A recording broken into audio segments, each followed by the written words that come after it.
Hello दोस्तों, स्वागत है आपका हमारे यूट्यूब चैनल में। आज हम लोग वर्णमाला के 30 महत्वपूर्ण क्वेश्चन को देखेंगे।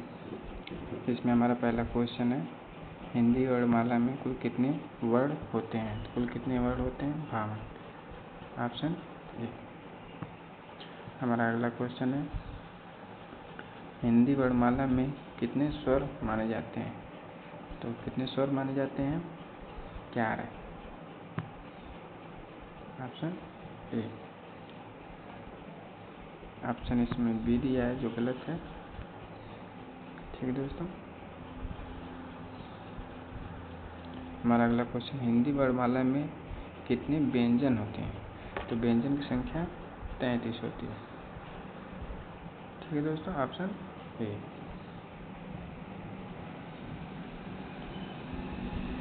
स्वर किसे कहते हैं? हमारा अगला क्वेश्चन है, स्वर किसे कहते हैं?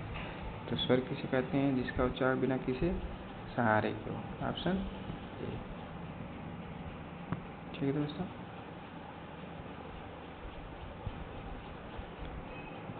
हमारा अगला क्वेश्चन, अ किस प्रकार का स्वर है?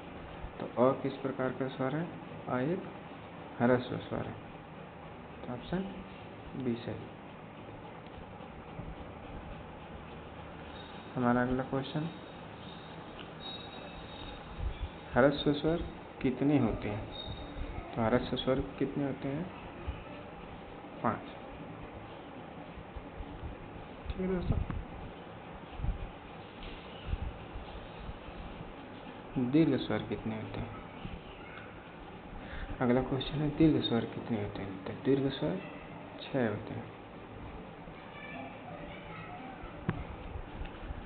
हमारा 8वां क्वेश्चन, व्यंजन किसे कहते हैं? 8वां क्वेश्चन हमारा, व्यंजन किसे कहते हैं? व्यंजन किसे कहते हैं? जो स्वतंत्र उच्चारण न कर सके उसे व्यंजन कहते हैं। Option A.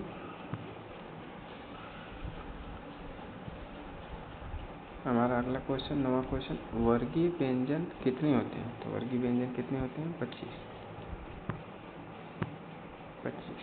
Option B. कौन कौन से होते हैं? तो जैसे क वर्ग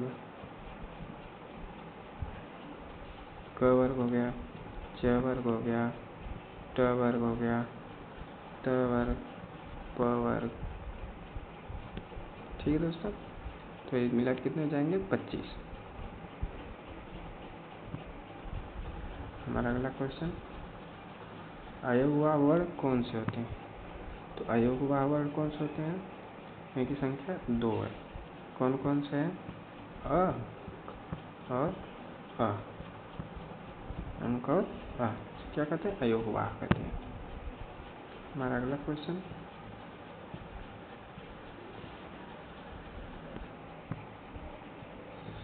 छ किस प्रकार का वर्ण है? तो छ किस प्रकार का वर्ण है? एक संयुक्त व्यंजन है। संयुक्त व्यंजन।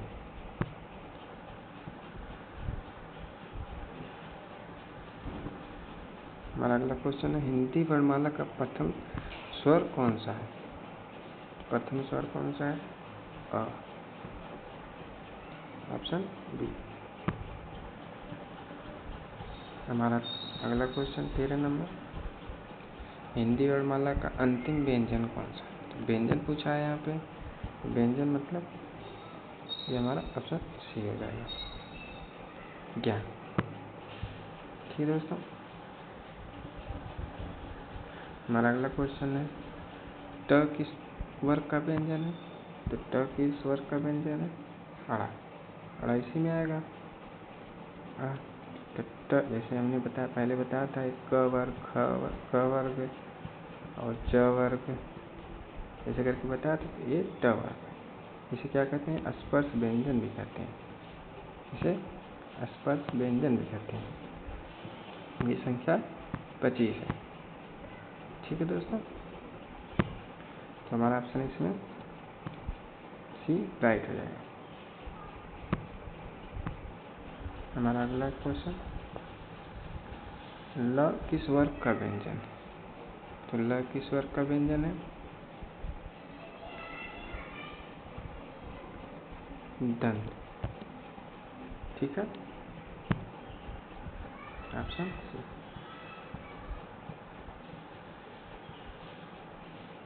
अगला क्वेश्चन हमारा है, तालव्य ध्वनि किसे कहते हैं? तालव्य ध्वनि मतलब जो तालु से बोली जाती है। तालु से कौन सा बोला जाता है? च वर्ग। च वर्ग में च आ जाएगा, छ, ज, झ और इया। ठीक है दोस्तों, तो हमारा option A is the right. हमारा अगला क्वेश्चन 17 नंबर, प, फ, ब, भ, म किस वर्ग में आते हैं? तो किस वर्ग में आते हैं? ये ओष्ठ में आते हैं। ओष्ठ से बोले जाते हैं। प वर्ग से ओष्ठ से बोला जाता है। तो हमारा यहाँ डी ऑप्शन सही है। अर्धस्वर किसे कहते हैं? इसकी संख्या कितनी है?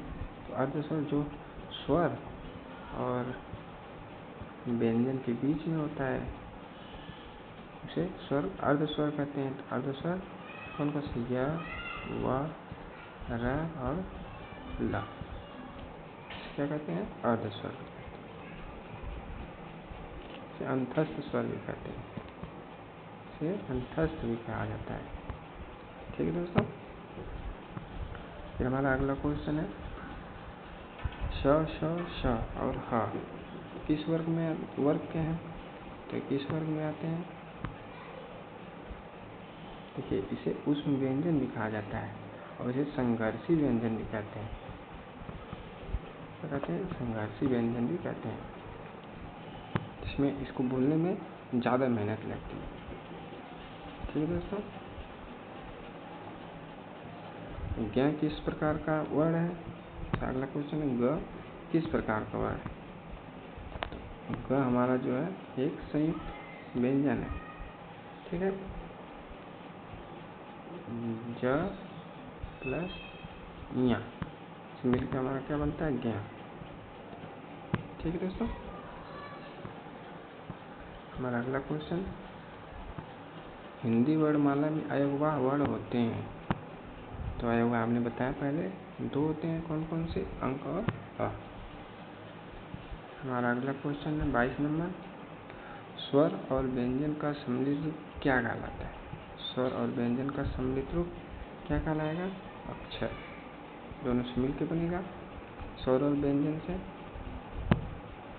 हमारा अगला क्वेश्चन 23 नंबर, हिंदी वर्णमाला में कुल कितने युग्म व्यंजन कितने हैं? 4। कौन कौन से? छ, त्र, ज्ञ और छ। इसे संयुक्त व्यंजन भी कहा जाए क्योंकि दो से मिलकर बना है, 2 शब्दों से, 2 वर्डों से। ठीक है दोस्तों, हमारा 24 नंबर क्वेश्चन, री किस प्रकार का स्वर? तो री किस प्रकार का स्वर है? ये एक ह्रस्व स्वर है। इसे मूर्धन्य स्वर भी कहा, तो मूर्धा से बोला जाता है। ठीक है दोस्तों, मूर्धन्य ध्वनि का उदाहरण है। मूर्धा से कौन सा बोला जाएगा? ट वर्ग को मूर्धा से बोला जाता है। री को भी मूर्धा से बोला जाता है। और किसे बोला जाएगा? ट वर्ग, री। ठीक है दोस्तों, हमारा अगला क्वेश्चन 26 नंबर, ई, उ, री किस श्रेणी के स्वर? ई, उ, री ये कौन से स्वर है? ह्रस्व स्वर। कौन से स्वर है? ह्रस्व। और दीर्घ स्वर में आ, या, ई, उ 7 स्वर होते हैं। ठीक है, ए, ओ, औ। ठीक है, कितने हो जाएंगे? 7। 1, 2, 3, 4, 5, 6 और एक ऐ भी होगा, 7 हो जाएंगे। ठीक है दोस्तों, ये हमारे कौन से? दीर्घ स्वर आएंगे 7। अयोगवाह की संख्या 2। संयुक्त स्वर कितने संयुक्त स्वर होते हैं? ये भी 4 होते हैं। ठीक है दोस्तों, हमारा 27 नंबर क्वेश्चन, कितने पुलित स्वर होते हैं? पुलित स्वर में 3 होते हैं, इसमें 3 मात्रा होती है, इसको स्वर कहा जाता है। हमारा बी नंबर राइट हो जाएगा। 28 वर्ड कितने प्रकार के होते हैं? तो वर्ड कितने प्रकार के होते हैं? 2, एक स्वर होता है, एक व्यंजन होता है। तो option A is the right. आसान सा क्वेश्चन है। ग ज्ञ ध्वनि का उच्चारण स्थान कौन सा है? ज्ञ कहाँ से बोला जाएगा? तालव्य से। ठीक है। दंत से ल और त वर्ग, दंत से मूर्धा से ट वर्ग और री, कंठ से क वर्ग, अ और ह, ये कहाँ से बोला जाएगा? कंठ से। तो इसमें हमारा राइट है बी, ज्ञ तालव्य से बोला जाएगा। ठीक है दोस्तों, हमारा आखिरी और अंतिम क्वेश्चन, हिंदी वर्णमाला में स्वर और प्लस व्यंजन मिलाकर कुल कितने वर्ण हैं? कुल कितने वर्ण हैं? 52। ठीक है दोस्तों, लिखिए 52 वर्ण। हमारा ये आप लोगों के लिए होमवर्क है। आप लोग इसका जवाब कमेंट बॉक्स में दीजिएगा। नासिक की ध्वनियाँ कितनी होती हैं? नासिक मतलब हम बता दे रहे हैं आपको, जो नासिका से बोली जाए। ठीक है, जो नासिका से बोली जाए उसे नासिक कहा जाता है।